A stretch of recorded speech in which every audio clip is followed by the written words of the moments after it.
মরব মরছিনি মতো আন্তা কাবলা মতো মরবার আগে একবার মরো সময় পাইলাম না সময় সুযোগে যদি স্টেজ যাইতে পারতাম তাইলে বুঝাইতাম ওলি আল্লাহ কারে কই পীর মুর্শিদ কারে কই মুর্শিদ বেনে খোদা মিলে না তোমরা জানো না মুর্শিদ বেনে খোদা মিলে না মুর্শিদেরই খেদমত গো করলে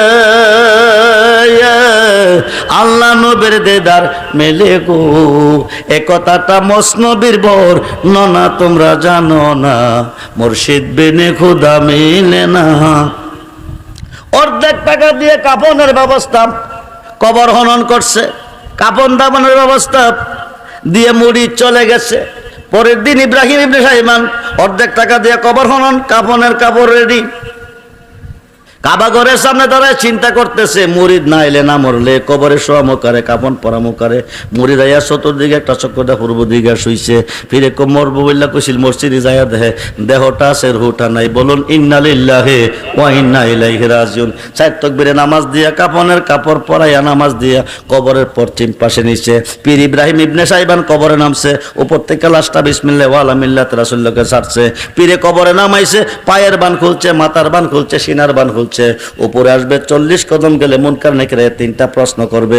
মাথার বাইনটা খুইলা দেখে মুরিদে ছায়া রইছে। আরো আসতে কোন পীরে কো মানুষ কি মরার পরে চোখ খোলা হয় নাকি? মুরিদে কাফনের কাপড় নিয়ে বৈশাখ হুজুর আমি প্রেমিক, আল্লাহর প্রেমিক, প্রেমিকের মরণ নাই।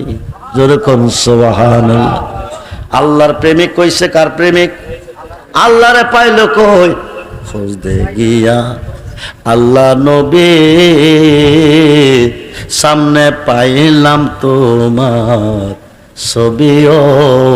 আরে আমার যত সবই তোমার, আমার যত সবই তোমার, আমার বলতে কিছু নাই দয়াল আমার কেহ নাই। মুর্শিদ তুমি বিনে এই সংসারে বান্ধব আমার কেহ নাই।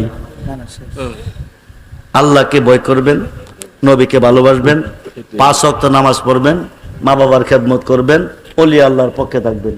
যারা এখনো মসজিদ ধরেন নাই তারা মসজিদ ধরেন। রাত্র গভীর হয়ে গেছে, আমি আপনাদেরকে আর কষ্ট দিচ্ছি না।